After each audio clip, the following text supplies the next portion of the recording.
nzambe penza abatela abakisa eleli nake koluka na mobali bapolisier bazokanga biso toyebi eloko te bakokanga biso réponse eza te.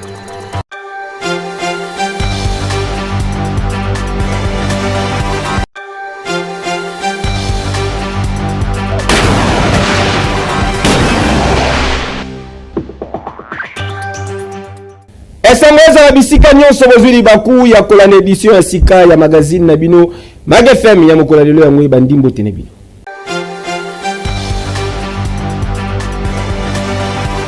Ministre des droits humains Maître Samuel Mbemba Kabuya Kitaki na ville ya Matadi tozali bongo na province ya Congo Central esika wapi akendaki ko inaugurer bâtiment oyo ekoabriter division provinciale. Commentaire. Lokola guerrier ministre ya droits humains ya République démocratique du Congo Maître Samuel Mbemba Kabuya azali ko poursuivre politique na ye ya redynamisation ya division provinciale ya droits humains na programme moko stratégique oyo ezali ko rêver na importance moko capital pona mokonzi ya mboka son excellence Félix Antoine Tshisekedi Tshilombo na promotion pe protection ya droit congolais.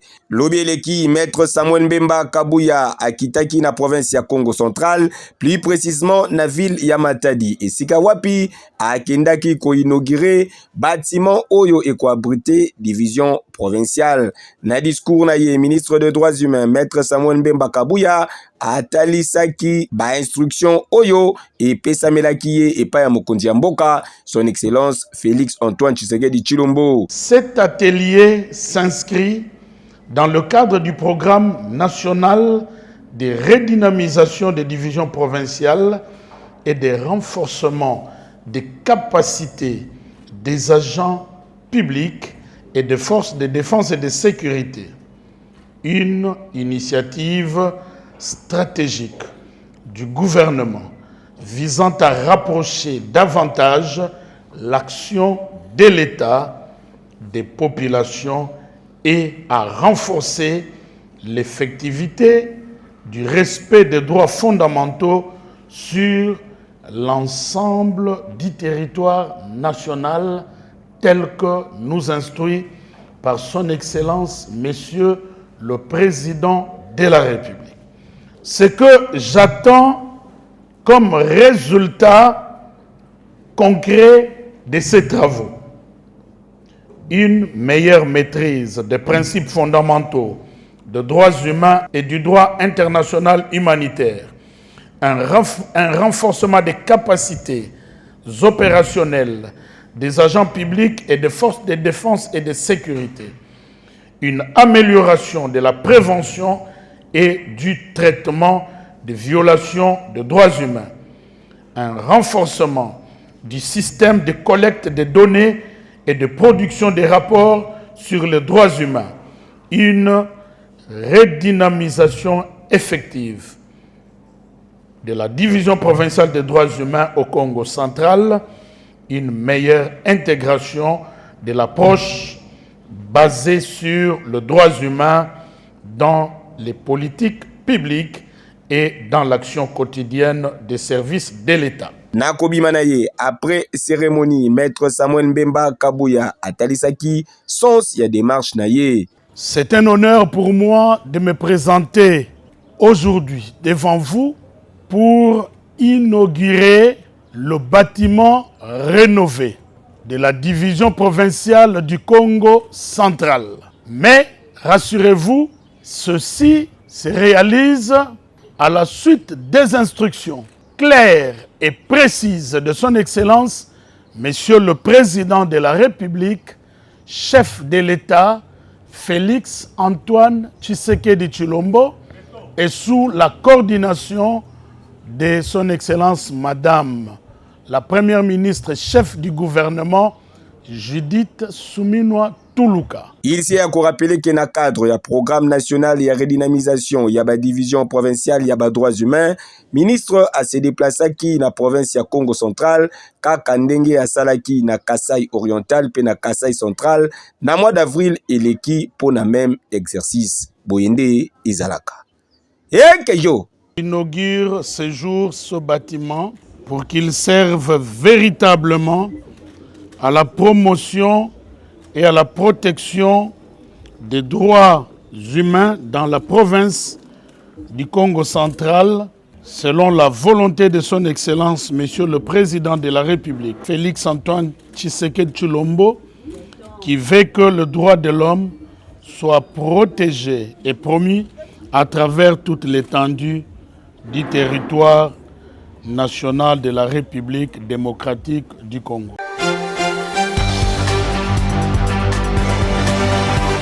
Préparatif de la prochaine conférence de gouverneurs. Profitant de séjour awa na ville province ya Kinshasa, le gouverneur ya Congo central grâce Bilolo ayambamaki et pas ya ministre ITP Excellence John Banza. Je venais d'être ici par son Excellence Monsieur le ministre des Travaux publics et nos échanges ont tourné sur la 14e conférence des gouverneurs qui sera organisée dans ma province à Matadi. Nous avons bien échangé, comme vous le savez, il fallait anticiper pour les préparatifs et le ministre a été très réceptif pour recevoir les doléances du peuple Congo ainsi que de Matadiens.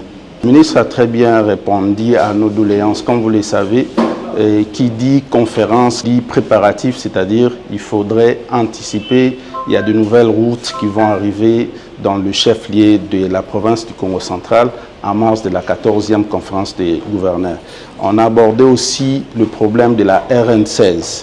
Comme vous le savez, il y a beaucoup de cris côté de Kimvula, de Kisantu Madimba. Le ministre a promis de réalisation sur cette route les jours à venir. Il y a déjà un concessionnaire qui est déjà sur la route. J'ai senti quand même cette très bonne volonté auprès du ministre national des Travaux publics pour nous amener cela. Donc je peux affirmer déjà les jours à venir qu'on va passer déjà à l'étape des inaugurations, notamment au stade Lumumba, donc on a fait un sujet, mais que je ne vais pas trop dévoiler ici.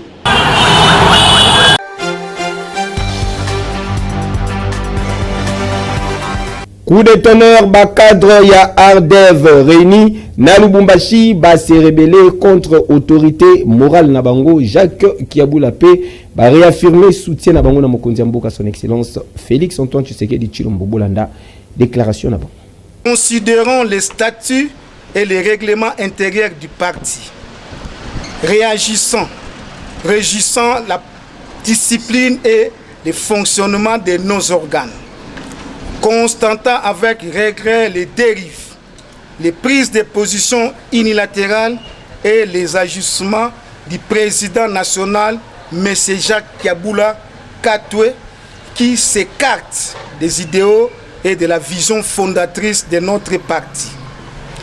Vu la violation intentionnelle des textes fondamentaux du parti, vu la gestion unipersonnelle et opaque des affaires du parti, vu les refus de participer aux activités de l'Union sacrée, vu le manque de respect envers le secrétaire permanent de la plateforme présidentielle, vu le manque de respect et de considération à l'égard du Conseil provincial de l'Union sacrée de la nation investie et installée, vu l'abandon de l'encadrement des militants, vu la nécessité de préserver les intérêts supérieurs et la cohésion de notre parti, vu que l'ARDF est un parti mosaïque de l'IDPS ou mieux sa fille aînée, entendu que la situation sécuritaire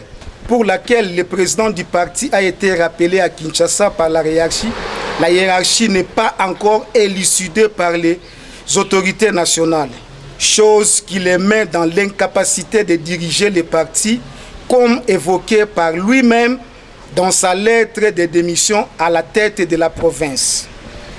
Après débat et délibération, nous prononçons par la présente déclaration le désaveu total au président national de l'ARDF, M. Jacques Kiabula-Katwe, à dater de ces jours et lui retirons la confiance tout en appelant à la restructuration du parti. Nous réaffirmons à cette occasion notre attachement au secrétaire général du parti, dirigé par le secrétaire général Hubert Mwamba, assisté de ses deux adjoints, les camarades honorables Jean-Paul Mwengue et Jean Saka, qui demeurent les seuls organes à engager le parti actuellement. En outre, le bureau politique national ne reconnaît pas la dernière mise en place de l'interfédéral et de ses deux adjoints dans la province du Haut-Katanga, fait en violation des textes régissant les partis. Par conséquent, nous annonçons la mise en place d'un comité de crise qui sera dirigé par 1. Le camarade honorable Ngandou Kasomanga John, fédéral au Katanga. 2. La camarade Koko Kankou Lukengu, fédéral adjointe à charge des finances. 3. Le camarade honorable Belito Patience Passimo Leka, en charge des questions stratégiques et idéologiques. 4. Le camarade Philippe Kibawa Kiankwadi, en charge des questions politiques et administratives. Par ailleurs, le parti Action pour la rupture et le développement réitère son soutien et sa loyauté au président de la République et chef de l'État, son Excellence Félix Antoine Tshisekedi Tshilombo, initiateur du parti ARDEV et garant du bon fonctionnement des institutions. Les bureaux politiques nationaux, les hauts cadres et les militants de ARDEV soutiennent fermement les changements de la Constitution de la République démocratique du Congo.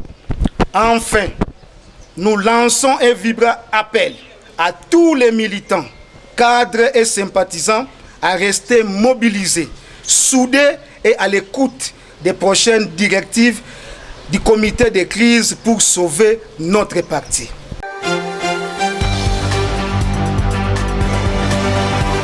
Vulgarisation et dit portant ba mesure incitative na profit ya ba mutuelle de santé et l'équipe na phase ya vulgarisation et sengeli boye baki le beleki initiateur nango honorablement Otene Musilo ya sala qui descente na marché bayaka. Ah oui, après élaboration, proposition, paix adoption, Nayango, na Assemblée provinciale ya Kinshasa, paix en attendant promulgation, Nayango, na Mikolo Zalikoya, na gouverneur ya ville province ya Kinshasa, et Sengeli Boyebake, les députés sans frontières, élus ya Kinshasa, plus précisément, na circonscription ya Selembao, honorable Otene Musilwei, affectueusement appelé et ratakate, jamais rata, à Pasaki na vitesse supérieure place Sikoyo na vulgarisation ya Edi Naye portant ba mesure incitative na profit ya ba mutuelle de santé lobi eleki asalaki mobange na descente na marché bayaka na commune ya Ngiringiri esika wapi akendaki kosolola na baninga na ye ba ancien collègue na ye ba vendeur ya marché bayaka pe population o yezalaka nzinga po na ko expliquer bango pe ko faire comprendre bango importance ya kozala membre ya mutuelle de santé Songolo Pakala car initiative législative na ye ezali kopesa ba avantage da ba membre ya mutuelle envie ya ko appuyer vision ya mfumu ya Kolo République démocratique du Congo son excellence Félix Antoine Tshisekedi Tshilombo Fachi Beton na oyo etali couverture ya santé universelle botika na yebisa bino ke masolo elekaki kitoko avec un pacte paix idéologie après l'explication détaillée oyo pesamaki na honorable Otene Musilwei place ezalaki sikoyo na série ya G ya ba question réponse esika wapi mutu moko na moko azwaki ba explication claire et nette ti na satisfaction totale. Nasuka ya cérémonie élu ya Kinshasa, les députés sans frontières honorable Otene Musilwei atalisaki sens ya démarche na ye. Kaka mobeko to saraki pas chini de biso no monaki na population. Oyo sali ke to sala mobeko. To monaki bande ko bazo sangana ka to sala ba mutuelle de santé. Sima ko sala ba mutuelle de santé. Bazo za ba difficulté ebele. Difficulté ya liboso ezali bofuti ya mabe ya ba cotisation ya ba membre oyo sala ke ba mutuelle pas quoi ko se retrouver te ba conseiller biso ko réaliser biso na ba malamu te difficulté bi bale ezali ba impôt oyo l'état to ba condition l'état ba de pesa na bango ko base à la mutuelle bien si ma base à la mutuelle consulter à fin na bango il est alaka koko soko na ba mutuelle et de monaki to ma solution to na wana zela mobeko ezanini et ça kosenga na l'état a facilité la mutuelle de santé bozuya mikanda to na susu pas cité solution ami balé ezali kosenga na l'état a subventionné la mutuelle de santé, c'est-à-dire que pesa moi mutuelle de santé moi aide financière et à la partielle et à la totale et puis à mi ça to sengi ba réduire bango ba impôt autre béni déduction fiscale o ezalaki kokoso ya ba mutuelle o ezalaki ko exister et puis to ça comme projection ya ba mutuelle et kokota et tu as remarqué après ba étude ba mutuelle la Kinshasa c'est à 30 à Pamba devant 15 millions d'habitants au biso dans Kinshasa 30 mutuelles ya Pamba pour ça la musala nini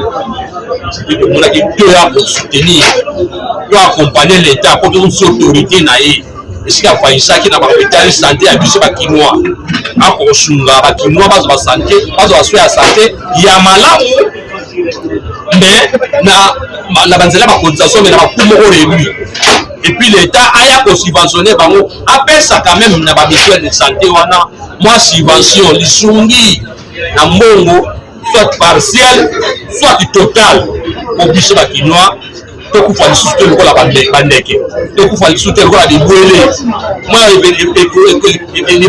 épidémie mo eye pour importer biso po mutu azoyeba te na kobanda wapi na kosokisa wapi biso nyonso tokolanda biso tosangana ebele tosala ba mutuelle mobeko si ebimi mobeko ya mutuelle ebimi eza mobeko ya liboso ebimi na Kinshasa bana ba mutuelle de santé ezalaka ya liboso ya yango donc tozozongisa autorité ya l'état a esika na ye ba mutuelle bandeki kovivre informellement bozela arrêté ebima ya gouverneur ba condition kopesa kuna bose conformer nango po bénéficier na lisungi ya ville et surtout beaucoup plus na kati ya couverture santé universelle au chef de l'état a chéri na gouvernement ba épargner 15% na maramétali santé et on a kata maramétali santé mutuelle de santé pe coûte na kati kuna na kata 15%.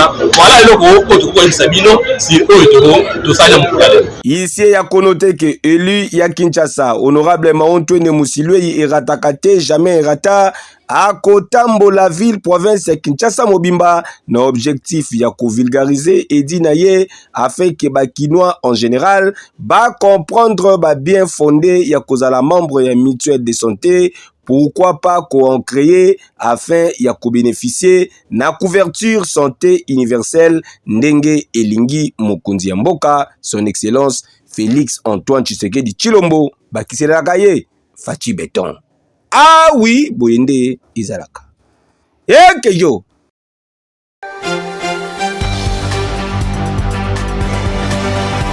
Assainissement la ville province ya Kinshasa ezana kombo trash pick-up. Kinshasa ozalaka na République démocratique du Congo yokelanga nanu eloko oyo kaka ndenge na yebisaka bino ke assainissement ya ville province ya Kinshasa eza na solution ndenge pe ezali kosalama solution yango eza se na kombo moko trash pick-up. Trash pick-up SRL entreprise ya mwana mboka Alain Bolela le Donald Trump congolais ezali na ba matériel ya solo pe ba personnel qualifié pour na kwasenir banda kuna bino ba entreprise na bino ba millennium sobovandi pe pour na évacuation ya ba déchets. Tout désormais ozalaka na ville province ya Kinshasa na kwa nyonso ozwami fini ba makambo ya kotimola mabulu na kati ya mapangu fini ba makambo ya kobwaka matiti na balabala esi la pona libela makambo ya kobelelaka matiti po tomoni biso nyonso makambo basali awa na Kinshasa non seulement ezali malamu te po na environnement na biso ba santé na biso kasi ezali pe kobebisa image ya mboka pe befort nyonso oyo bakonzi ya mboka bazali kofournir po na kozongisa Kinshasa na image dango ya kitoko kin label. Désormais pour contacter Trash Pickup. Banoko ozala na entreprise ONG centre de santé atabino batu ya ba supermarché ba particulier kuna na bandaku eza possible pe okoma partenaire ya Trash Pickup. Tala na bakonzi ya mboka, gouverneur ya ville province ya Kinshasa, ministre provincial ya environnement, message ezali se moko bo soutenir initiative ya mwana mboka Alain Bolela na entreprise na ye Trash Pickup po ezali ko s'inscrire toujours na logique ya programme ya Kinshasa ezobonga. Trash Pickup suka na boule, suka na idéologie. Heke yo. Oui.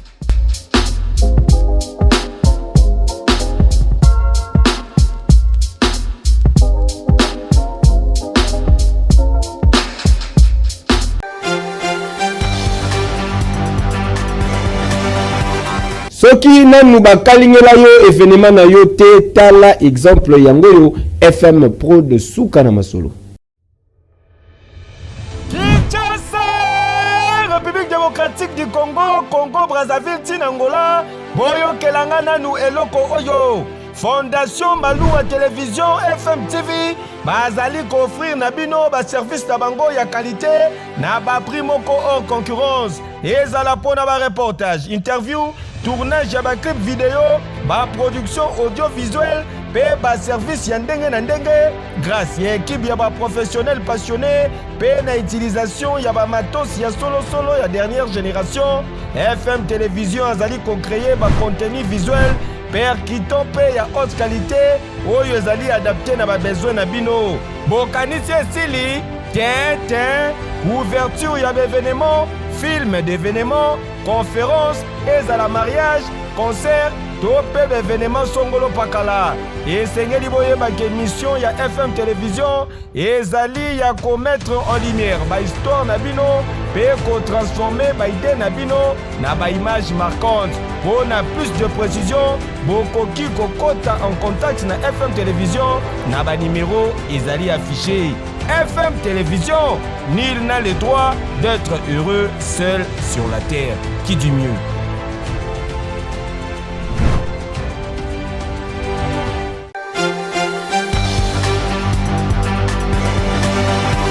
To poursuivre l'édition ya Mokola lelo na page noire oyo.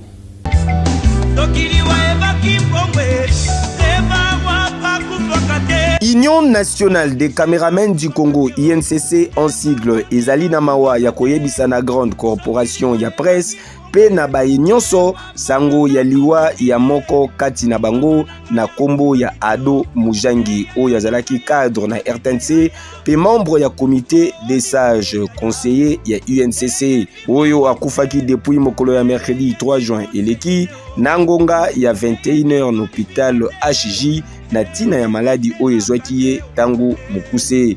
Sous la conduite du président Nayango Merlin Kamalandwa UNCC et s'incliner liboso ya mémoire ya technicien de l'image engagé, fidèle, disponible, peu respecté, naba technicien nyonso en général. En attendant, programme officiel Yabob Sek Matanga ezali ko salama na numéro 6 ya avenue Centre na quartier Kauka na commune ya Kalamu. Référence maternité ya Onatra, Musikate na Wenzepe église Sainte-Marie Gorete na entrée principale ya cité Kauka avenue ya terrain ya basket. UNCC est présenté ba condoléances le plus attristées na Mwasi Naye Bana famille biologique ainsi que famille professionnelle Naye. UNCC et Bungisi repère, UNCC et Bungisi mémoire, INCC et Bungisi Ndeko.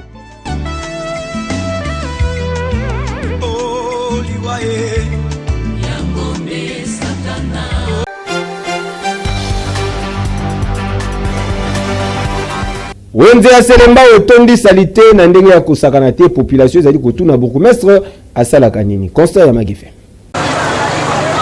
Oyo ezali koleka awa il faut kolukela yango kombo. Tozali awa na wenze ya Selemba ou plus précisément na avenue de la Libération ex 24 novembre na commune ya Selemba ou awa ndenge kaka bozali komona boye batu bazali koteka likolo ya fulu likolo ya matiti pe poto na ndenge ya kosakana te. Awa tozali koyeba te soki ezali kaka wenze oyo batekaka biloko ya kolia to pe ezali wenze oyo basombaka matiti to pe bafulu. Wenze mobimba esika ya bopeto ezalaka te ata place batu bazali kotambola fulu na fulu batu bazali kotambola likolo ya matiti bakisa lisusu ntudi veut dire solo na ndenge ya kosakana te. Population tokutaki sur place basalaki communication oyo.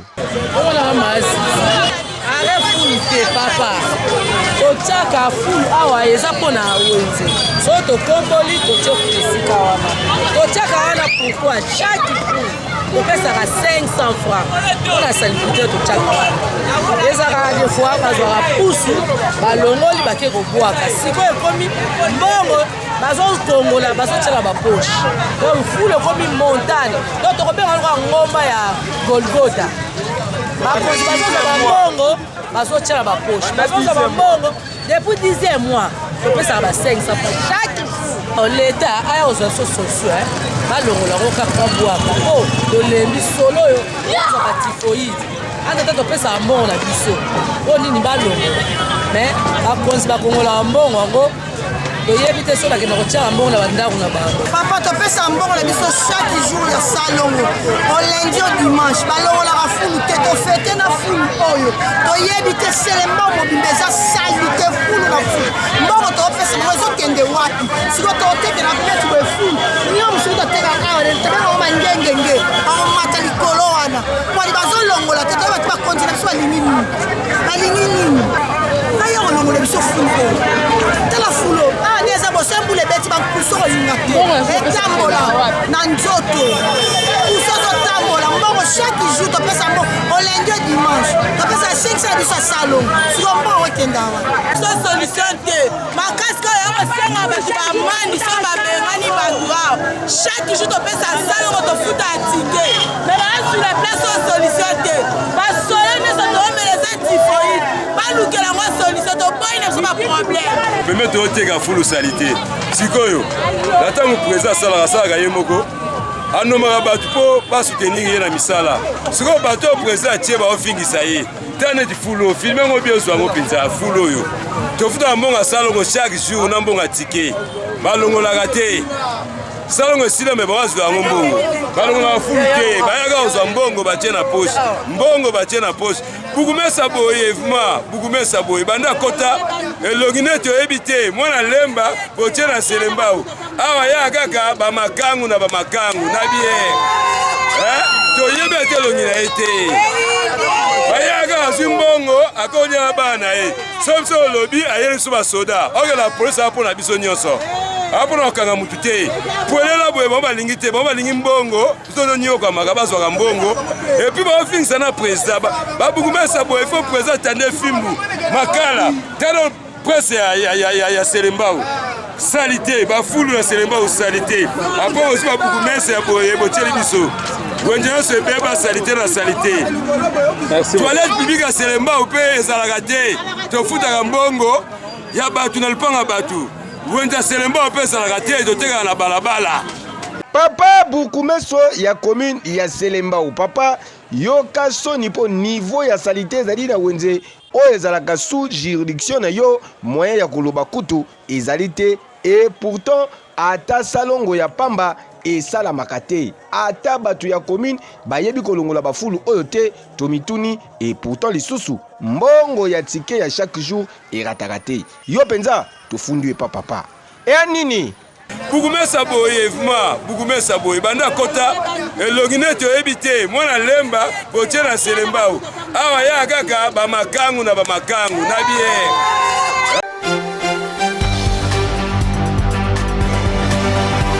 Nina aussi baraté Mag FM ya mokolo lelo komi na suka merci po na confiance pe fidélité bo sepelaki na ba image po pesa merci mingi na Torres Satibu azalaki na sima caméra régie finale ezalaki assuré na directeur technique na biso Galor Mouya Banata Bakita Babaluka na mabere fils Maniboika machine na préférable Zambe penza abadira bakisaleri nake koluka na mobali ba policier bazokanga biso toyebi eloko te bakanga biso réponse ezate